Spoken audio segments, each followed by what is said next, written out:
that we say together, and so it is. All righty, everyone. Thank you for being with us. Thank you all for being here. Now, I'm going to make an announcement up front because I know not everybody stays for the announcements at the end. So this is important. For next Sunday, we're not going to have a talk like we usually do. We've been discussing for the last several weeks, and we're going to be discussing again today to some extent the importance of practice. So what I invite everyone to do next week is to use the time that we would normally be together for the talk, to use it for your practice. If you already have a practice, you've got an extra hour to practice. If you don't have a practice, now you have an hour to start your practice. The conference bridge will be open. If people want to dial in and talk to one another and share ideas about practice, you can do that. But it occurred to me that talking about practice and practicing are two different things. So what we want to do is make sure that everybody has time to practice. Time to practice. Now with that, having said that, as a way of finding ways to encourage each other to practice, I would just like some feedback through the email. If you'll let me know, the idea is that we would set a time and we would come together via the conference bridge, and we would just practice together. We would just meditate together. It wouldn't be led. It wouldn't be directed. I mean, it would seem a little bit silly that we're coming together to be quiet on the phone. But the idea is that we are making a commitment to be present with one another for a period of time, not forever, but maybe a week, every day for a week, just to get kick-started, like meditation boot camp. And we would do that. We would just come together. We would dial in, and then we would set a timer. We would begin our meditation, and at the end of the timer, that's the end of it. Now, as a way of making commitment to that, here's the idea that I have. Everybody will make out a check for $20 to their favorite charity. And if you attend all of the sessions, you can decide whether you want to mail that check or not. But if you don't keep your commitment, if you don't attend all the sessions, you must mail it. You must mail it. So it's just a little bit of skin in the game. May seem silly, but I was telling Lori this morning, I have a friend at the TV studio who participates in a pool on the web that keeps track of everybody's steps on their watch, their fitness watch. And she bets like $20 a month. And if she's sitting there watching TV at night and she looks on the computer and somebody's 10 steps ahead of her, she gets her husband off the couch and drags him out to walk around the neighborhood a few times. It's not the $20. It's the idea of keeping the commitment. So these are just some ideas. I appreciate your feedback via email on that. If this is something you want to do, we'll find a time and we'll set it up. If not, we won't do it. But my idea, the reason for doing this is to encourage on the part of all of us, on the part of myself included, a deeper practice. Remember last week I said the Dalai Lama says he gets up at 3:30 in the morning and practices for 4 hours, and that's how he begins his day. And he also said he was looking forward to retirements because he would have more time to meditate. So let's take it up a notch. Let's find a way to work together to take it up a notch. Okay, so, excuse me for coughing. So just to give you an idea of kind of the way that the creative process works with me and how things sometimes come together. Not all the time, but sometimes come together. Usually there's like this cloud of ideas. There's all these different ideas kind of floating around, in my head. It's like being inside a multi-screen movie theater, but everything is happening at once, and I can see all these different things as they pass by. And as I start to gain clarity, as I start to get closer to sending out the emails on Saturday, I usually stop and do a small treatment. Say, okay, Lord, okay, Spirit, what do we want to talk about on Sunday? What's the message on Sunday? What's the theme for this Sunday. And then I wait, I wait to see what comes back to me. And usually what happens is it's kind of like you've got all of these ideas just kind of floating around, like in a cartoon, where you dialogue bubble floating above the character's head, and all these different symbols and ideas are floating around. And then all of a sudden one seems to come to the forefront. It's kind of like it's brighter, it's in bigger letters, or it's just there. It's just there. It's obvious that that's the one. And then all of these other things that are going on just seem to fall in place. They seem to line up behind it and organize themselves into some type of an outline. It's kind of an interesting process to watch. And I know there are very creative people in this bridge, and everyone probably experiences the creativity a different way. But that's the way it happened for me this week. Okay. So the idea that kind of came to the forefront, what really kind of came out, was this idea of commitment. And we've talked about this before because it's very important. We've been blessed with curiosity. Last week I said the greatest discovery, or last 2 weeks, the greatest discovery, Dr. Holmes says, is mind, and how mind works, and that there's something that acts on our thoughts, and all of those things. And I backed it up a little bit, and I said, I think the aspect of mind we call curiosity is probably an even greater discovery, because if it wasn't for curiosity, we never would have discovered mind, you see? We have thoughts, and they come and they go, and we never stop and say, what was that? What is that thing? Where did that come from? Where did that go? Whose idea is that anyway? So curiosity is kind of like a starting point. We get curious about things. What is this? What is that? How does this work? How does that work? And it's wonderful because we can take in all kinds of information. We can take in all kinds of knowledge. We can explore all kinds of things just inside our thoughts. We can read. We can look at videos on a computer. We can explore the entire world. But we're exploring it ultimately in thought. In thought, everything is thought. At some point, when we are curious about things, at some point we start to begin to desire, to want to know or to experience more of some particular thing, So maybe you're looking at travel videos and you're looking at all of these beautiful exotic places in the world, and one picture comes up, and you look at this picture and you say, oh, I would love to go visit that place.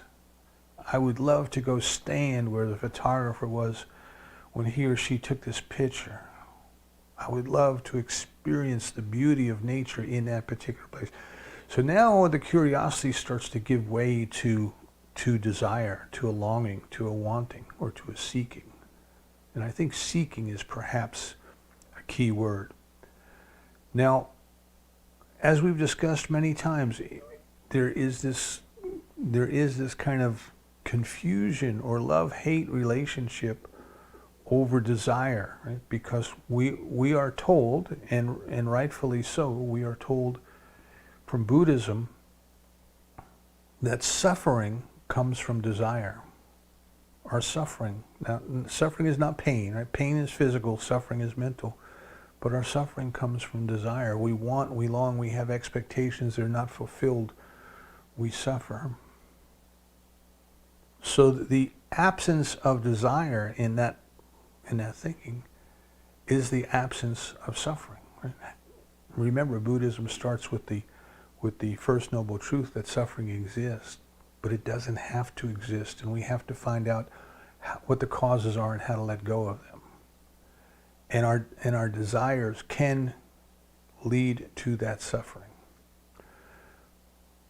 But we get confused and we think, well, that means there shouldn't be any desire whatsoever. Shouldn't be any desire. And we were studying with a philosopher of Hindu teachings, a Hindu philosopher in Chapel Hill, Doctor of Philosophy of Hinduism, I think was his title. And he said, Is the desire to have no desires not still a desire? And I had to stop. I said, he's right.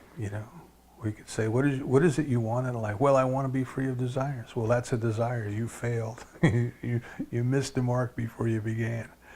So there's a different interpretation that I have come to, and it may get refined over the years. It may get refined in the future. But it is the desires of the things that do not contribute to our spiritual growth.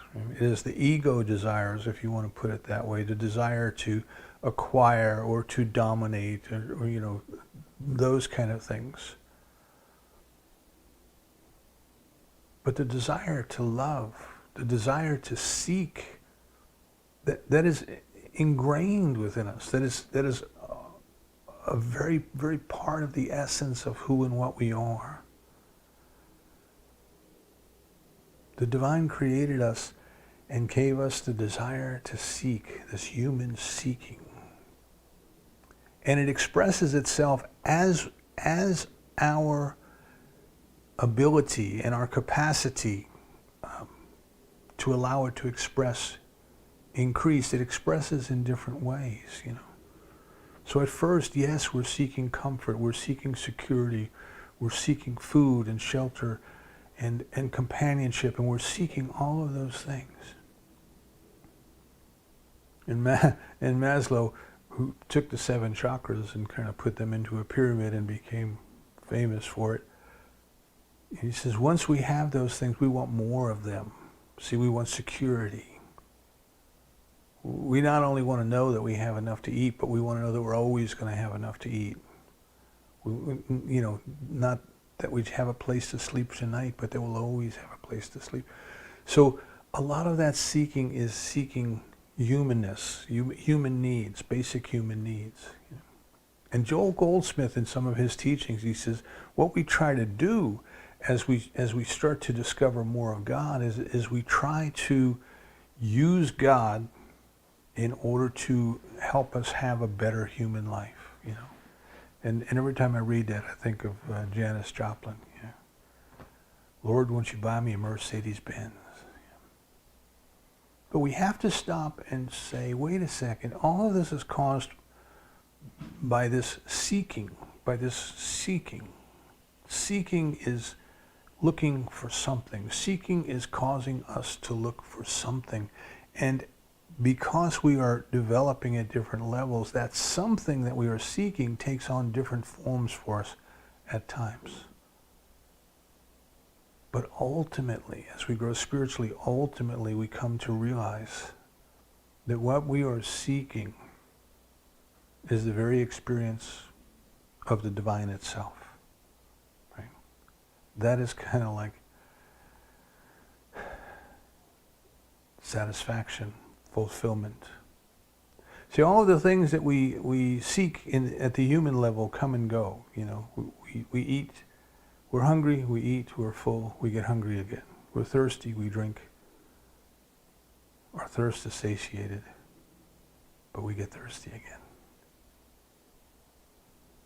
So in the New Testament, Jesus says, if you drink water from the well, you get thirsty again. But if you drink the water that I'm going to give you, the water I'm talking about, you'll be fulfilled. You'll be fulfilled. You'll never thirst again. So just please keep this in mind, that we are born to seek, but we don't know what we're seeking. As the Buddhists say, the game was in progress when we got here. We don't know who started this, but we know that we're seeking. And I invite you to consider then that what we are seeking ultimately is the experience, the conscious experience, the conscious realization of the experience of the presence of God. So we start with curiosity, and curiosity kind of manifests itself then stronger in one particular way than another. Becomes a desire. And again, at the human level, we may not even understand the desire. We just know that we want this experience, whatever this experience happens to be. Now, if we understand that what we are truly trying to do in our spiritual growth, we're trying to discover the all, right? Trying to discover the all. We're trying to discover the presence of God. So it helps us then as we grow spiritually when we start to long for something or desire something or seek something, to think of it as a symbol. What does this experience symbolize to me? What does it mean to me? Because that may be the aspect of God that I am trying to more deeply experience.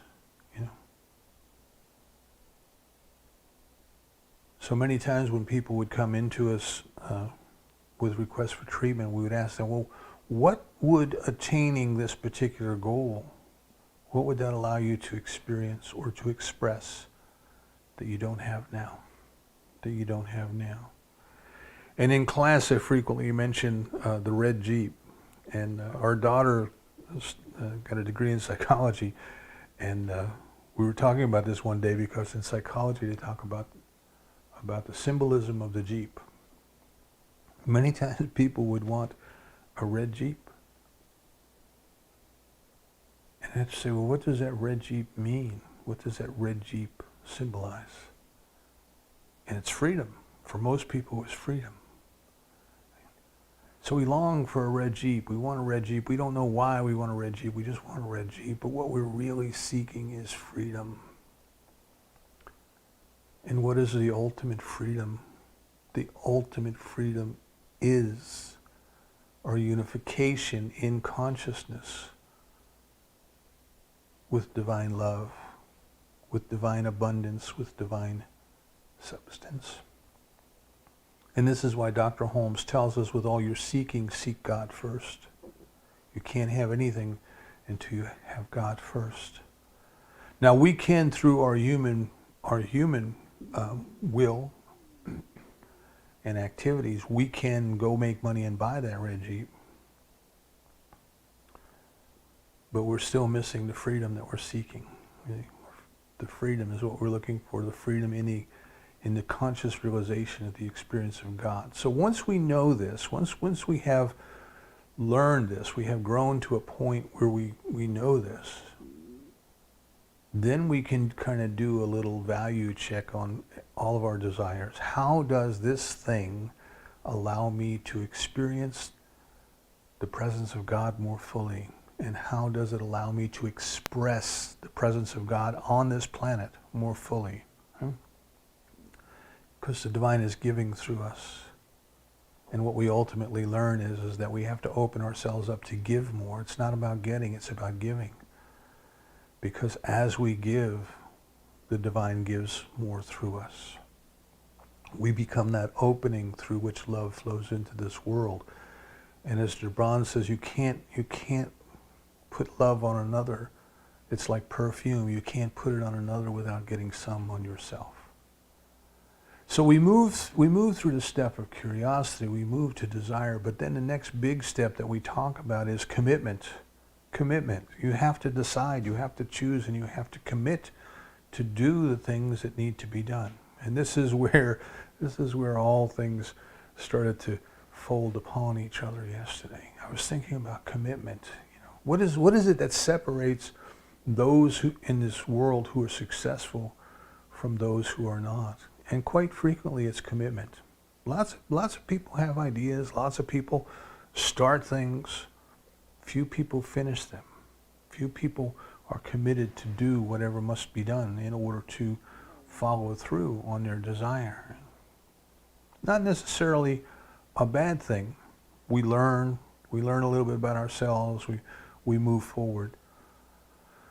But we never complete that particular objective, whatever that might be. Now when it comes to our spiritual growth, it's different. It requires the full commitment. It requires the full commitment. As I said in the email last night, there's a quote from the Old Testament. You find it several different places, and it says, God is a jealous God. God is a jealous God. I'm a jealous God. You can have no other gods before me. I'm a jealous God.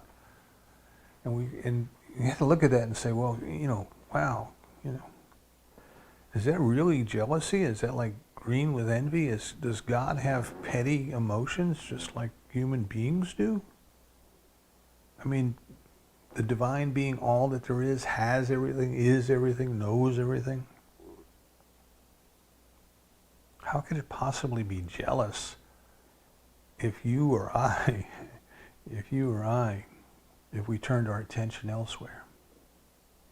So Dr. Rocco Errico, who does a lot of work in helping us to understand the Bible in terms of the Aramaic culture and times from which it came, he says you have to kind of think about what it's talking about, right?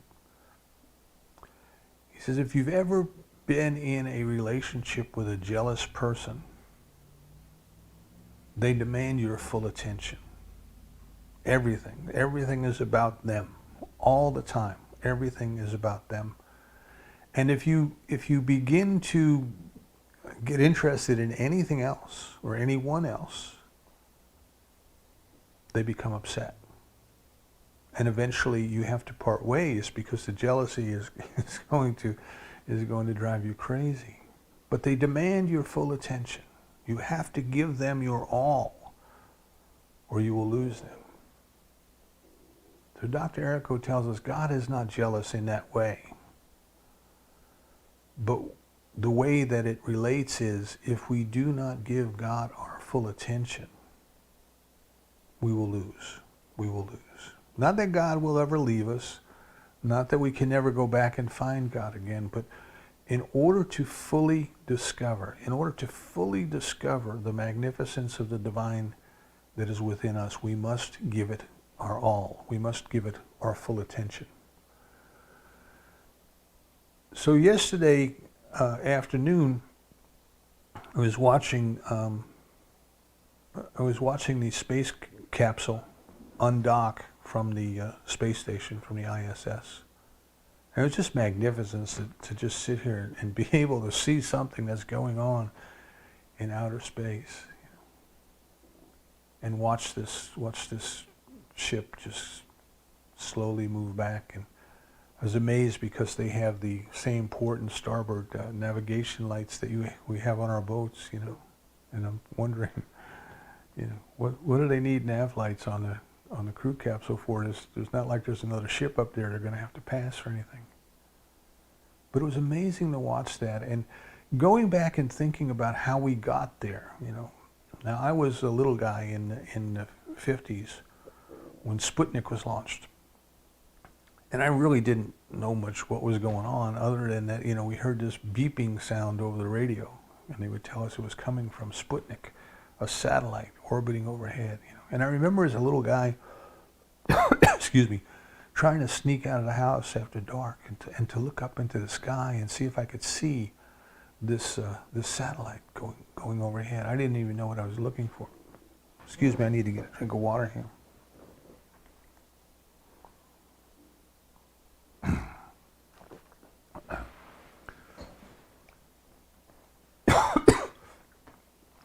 Of course, now there's so many satellites up there that you can go out around dusk any night and see the light bouncing off of them as they travel overhead.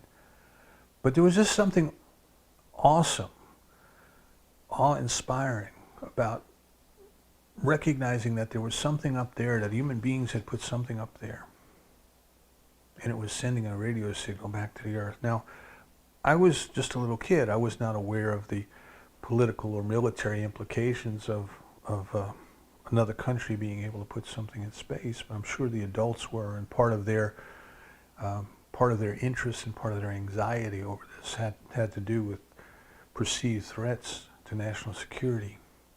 But I was just blown away by the fact that there was this something up there. And then a few years later, President Kennedy made the announcement that we would land and successfully return a man from the moon within 10 years. Within 10 years we were going to do it. I was just 10 when he said that, Within 10 years we were going to do that. But what followed was looking back on it now, what followed after that was an outpicturing of our commitment. We had flights that failed. I remember the videos of the rockets taking off and going maybe 50 or 100 feet in the air and then exploding or spiraling out of control, and the launch control detonated it, and failure after failure, and then finally success. Finally we would get one up. Finally we were making progress. We were moving forward. And then there came the flights where we had the little monkey with his astronaut helmet on, and he took off, and they shot him down range and retrieved the capsule, and he was okay. And then Alan Shepard went for the first suborbital 15-minute flight, and then John Glenn 3 times around the Earth. What an accomplishment! And then we went from single passenger capsules to 2 passenger capsules to 3 passenger capsules. We went out, flew past the moon and came back. We went out and flew something down close to the surface of the moon and brought it back. Step by step, iteration, each one building upon the previous one. But it was an outpicturing of our commitment. The president said we would do it. The funding was approved. The plans were in place. The failures were experienced. We learned from them. We moved forward. There was commitment. And then there was accomplishment, Then in 1969 it happened. It happened. But it would not have happened if there had not been commitment. And I think that we've seen since that time, we have seen some of our politicians when they get into some kind of trouble in the polls or things like that, they come out with a bold announcement like that. They try to replicate this bold announcement. We'll be to Mars by 2025 and things like that have surfaced over the years. But what we don't see behind that is the commitment. We don't see behind the commitment behind that. We hear the words, but specific plans and specific actions and specific fundings and specific commitments, just not there, just not there. The things, just talk a little bit about space, the things that we are watching and witnessing now, I read about in the 80s. There was a NASA scientist, his last name was O'Neill, I can't remember his first name, but he wrote a great deal of articles about what it would take to get to Mars, and building a space station and then moving from the space station to colonize the moon, and then using the raw materials on the moon to build what we needed to go to Mars, was all his vision that he had back in the 80s, And we start to see that unfold, and then we switch away from it to something else, and then we come back to that. And my point is, the same kind of commitment that we had in the 60s was just not there. Commitment. We have curiosity, we have desire, but if we don't have commitment, if we are not paying attention, if we are not giving it our all, right, it's not likely that it's going to happen. Then the second thing that happened yesterday is Lori was watching a biopic about Frank Sinatra, and it was called All or Nothing at All. And I perked up. All or nothing at all. Give it your all, you see. And it was one of his first hits. And of course, Frank Sinatra, when I was a kid growing up, my mom listened to Frank Sinatra records in the house. She was a Bobby Soxer, a high school girl who used to go down to the Brooklyn Paramount Theater and swoon, with her little Swooners fan club card for Frank Sinatra. She used to tell me these stories when I was a kid growing up. And the records would come on and say, oh, I remember. We went down to the Paramount Theater, and I remember when he sang that song, and brought back great memories for her. But the lyric of the song, and I have to paraphrase, I don't remember it entirely, but I'm sure that after the talk you can all get the internet to play it for you. He says, half of love is no good. When it comes to love, half is no good. See?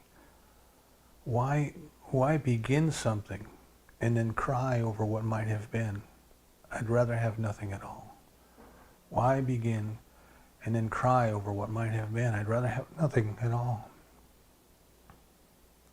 And I thought, wow, love. You see, love is the experience of unity.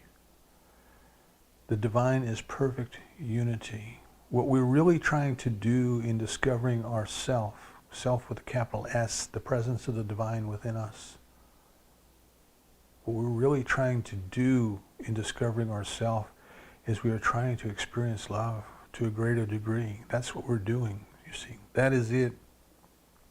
Now, of course, the human concept of love is all kinds of things. It's transactional, it's all kinds of things. But the divine, the agape love that we're talking about is the experience of unity. As Dr. Holmes says, I'm not my brother's keeper, I am my brother, you see. We are one. We are one. We are two parts of the undivided whole that has individualized itself as us.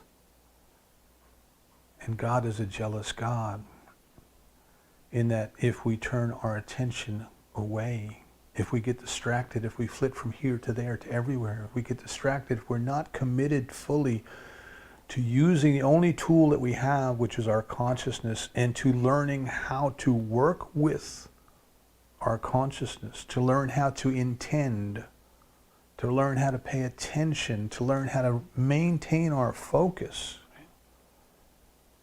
See, if we're not willing to commit to that, then we're going to have half-hearted results. And I'd rather have nothing at all. I'd rather have nothing at all. And this is why from the East we get the saying that says, do not seek God unless you would do so as you would seek a pond if your hair was on fire.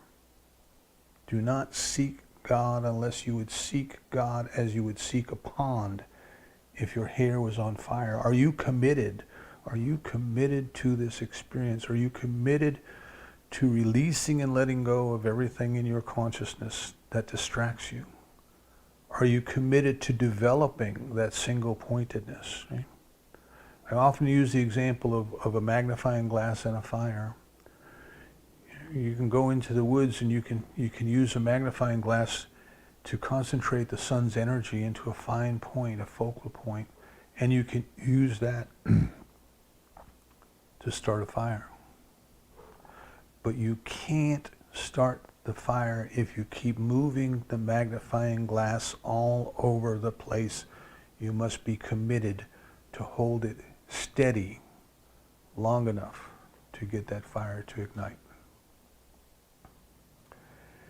Now it's very interesting. We know about change. We know that life is about change. We know that life is changing every minute, every second, every day. Right? The physical bodies that we have are not the same ones that we had when this talk started.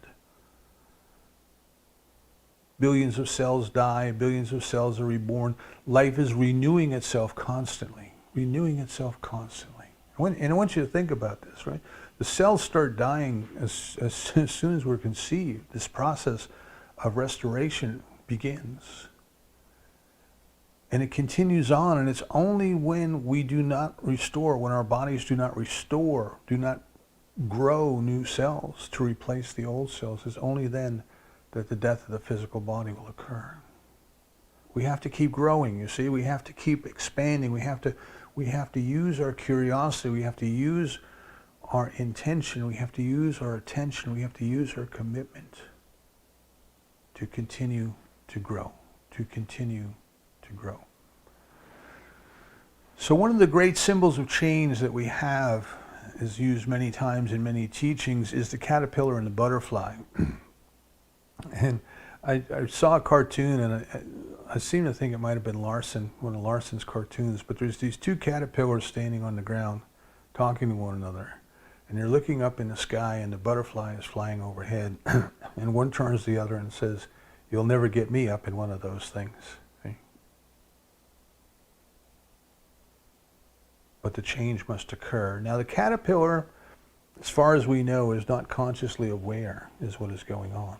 I mean, can you imagine if the caterpillar knew, well, what's going to happen is one day I'm going to crawl and I'm going to create this little ball that I call a cocoon, and I'm going to go inside that cocoon, and then everything that I ever thought I was is going to be dissolved, turn into gelatin, go up in the air, if you will, and be floating around in the chaos, like the ideas that come come together and form themselves.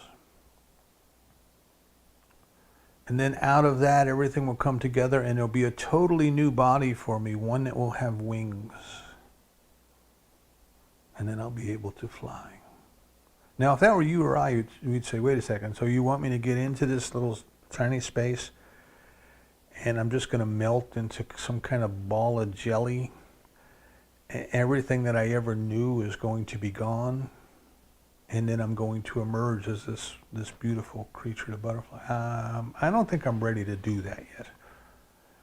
See, and therein lies one of the obstacles to our growth. We know that we must change. We know that. We know that life is about discovering anew, a more, every minute, every second, every day, to discover more of the presence and the activity of God within us.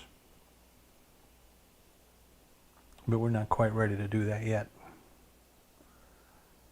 We want to go over here and over there and explore some more of this and explore some more of that. And at some point, what happens is our natural curiosity becomes an obstacle. Because when it comes time for us, when we have realized what it is that we need to focus on, it's time to stop moving that magnifying glass. It is time to focus. But we sit down and we try to meditate, and our mind goes over here and it goes over there and it goes over everywhere.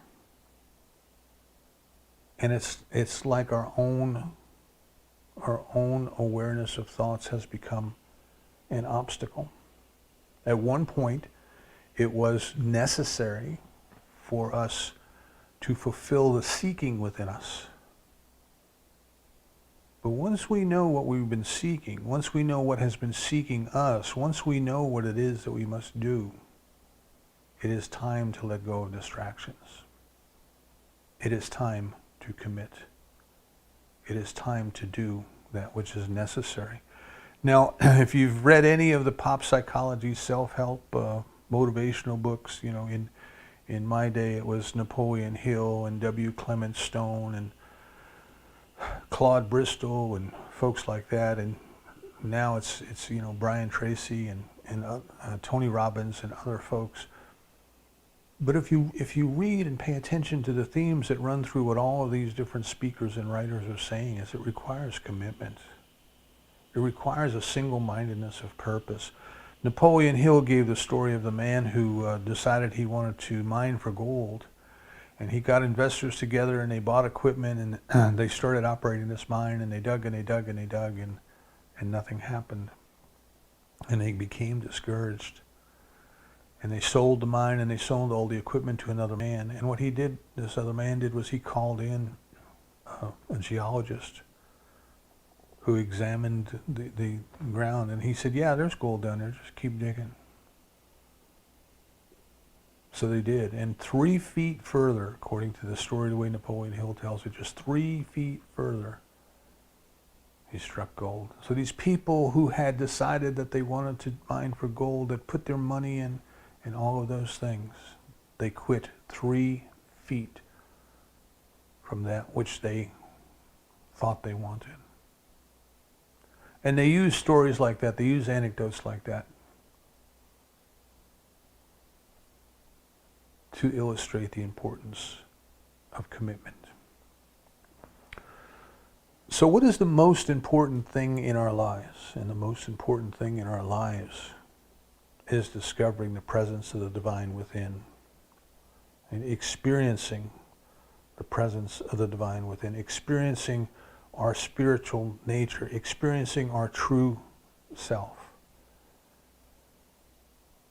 We have been born with a curiosity, a seeking that causes us to inevitably and eventually find it.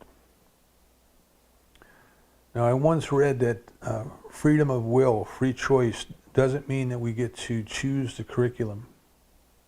The curriculum's the same, discovering the presence of the divine. It just gives us the ability to choose when we commit to it, when we begin in earnest to it, with it. Once we become aware that that is our purpose, Right? That is what we have been seeking. That is, as Ernest Holmes says, that which we are seeking has caused us to seek. The love of God has created us out of itself, and it's causing us to seek it. Meister Eckhart said that the divine is like the child who clears its throat while playing hide and seek to be sure that we will find it. We had to be left alone to make the discovery. We had to be left alone to be individuals to make this discovery. But once we realize that that is in fact what we have been seeking, then it becomes time to choose. Is this the most important thing in my life? And when we can answer yes to that, right? because quite regularly we say, well, yeah, but I need to finish this over here first, and I need to finish that over there second. But when we actually make that choice, then we must make a commitment. I told you the story, the legends of the King Arthur, the Knights of the Round Table, those tales. Those are tales about the growth of the soul. They're not about some chivalrous clan that ran around with swords and jousting and things like that. If you read through them, they are myths about the growth of the soul. And there's one about the knight and the tale of the lost city. And this knight accepted the quest to go discover the lost city. And of course, always in the quests, when they go out, there's always obstacles to be overcome, right? There's always the wise person who tells them what they're going to experience along the way. And then they meet these obstacles that must be overcome. And the knight overcomes all of the obstacles, and he makes it to the holy city, and the people welcome him as a king. Oh, great knight, we're so glad that you're here. You're going to be our ruler, and all of these things. So the knight ascends to the throne, and he begins to act as the ruler of the holy city. And then there's a knock on the door. And it's his page, his assistant, has come from Camelot. And he said, Sir Knight, he said, have you forgotten? Have you forgotten? You have business back in Camelot. You have family and friends there. You have property. You have things that you need to attend to back in Camelot. So the knight says to the people, he says, I must go now. There's some things that I have to finish up. But as soon as I get done taking care of that business back home, I will be back, and we will be together, and I will be your king. And the knight returns to Camelot, and he gets involved in his day-to-day activities again. And he never returns to the holy city. He forgets. He forgets. See, this is what happens to us when we lose our focus. This is what happens to us when we lose our commitment. We move forward, we move into the presence, we move into the experience, and then other things come up and distract us and divert us along the way.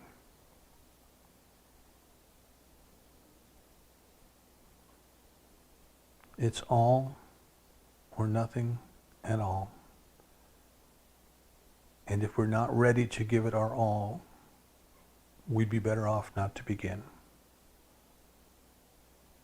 Do not seek God unless you are seeking as you would a pond if your hair was on fire.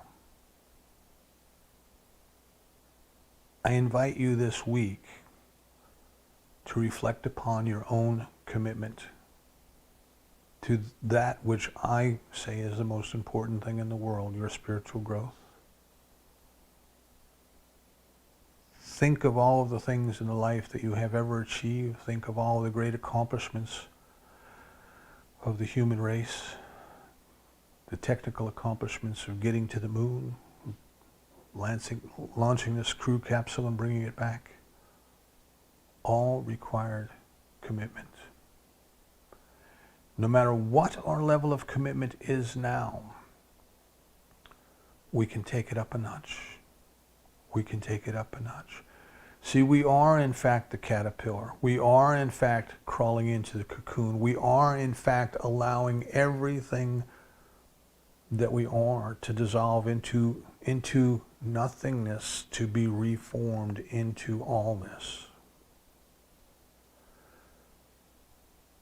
But the caterpillar does it because it has to by instinct. We can only do it by conscious cooperation. The only place we will find God is within our own consciousness. The only tool that we have to use to do that is our own consciousness.